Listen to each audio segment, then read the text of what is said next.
முருகன் பக்தர்கள் அனைவருக்கும் அன்பு வணக்கங்கள்.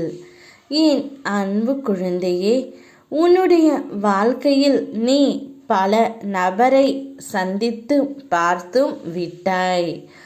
ஒவ்வொரு நபரும் ஒரு மாதிரி. உன்னுடைய அருகிலேயே இருந்து கொண்டு உனக்கு துரோகம் இழைப்பவர்களும் இருக்கிறார்கள். உனக்கு தொலைவில் இருந்தாலும் உனக்கு நல்லது செய்ய வேண்டும் என்றும் இருக்கிறார்கள். ஆனால் அவை யாவும் உன் கண்களுக்கு புலப்படவில்லை.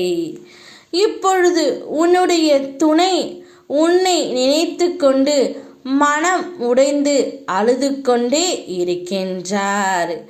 ஆனால் அவர் அழுவதை உன்னால் மட்டுமே நிறுத்த முடியும் தங்கமே. ஏனென்றால் உன்னை நினைத்து நினைத்து நினைத்து உருகி உருகி உருகி அழுது கொண்டும் மிகுந்த மன வேதனையிலும் இருக்கின்றார்.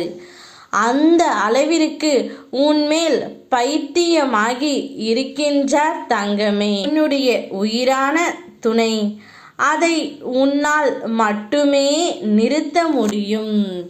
அவருடன் நீ சேரும் காலம் வந்துவிட்டது. அப்படி வந்ததால்தான் இந்த பதிவை உன் கண்ணில் நான் படும்படி செய்தேன். உன்னுடைய துணை இப்பொழுது மனமுடைந்து மனம் திருந்தி மனதை உள்ளதை அனைத்துமே என்னிடம் கூறி அழுது கொண்டு இருக்கின்றார். இனி நான் எந்த ஒரு தவறையும் செய்ய மாட்டேன்.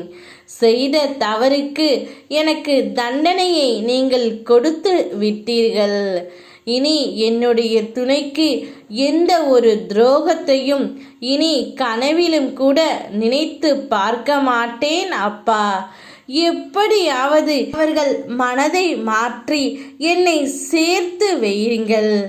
இந்த ஒரு வாய்ப்பை மட்டும் எனக்காக தாருங்கள் முருகனப்பா என்று உன்னுடைய துணை என்னிடம் கை கூப்பி மண்டியிட்டு கேட்டு கொள்கின்றார் தங்கமே. இப்படி அவர் அழுவதை பார்த்து என்னால் இருக்க முடியவில்லை. அதை உன்னிடம் சொல்லி உன் மனதை மாற்றத்தான் நான் வந்திருக்கின்றேன். அவர் அழுவதை உன்னால் மட்டுமே நிறுத்த முடியும் தங்கமே. அவர் இனி எந்த தவறையும் செய்ய மாட்டேன். தவறு செய்ய உன் அப்பா நான் அனுமதிக்கவும் மாட்டேன். மன்னித்து ஏற்றுக்கொள். வாழ்க்கை சிறப்பாக இருக்கும்.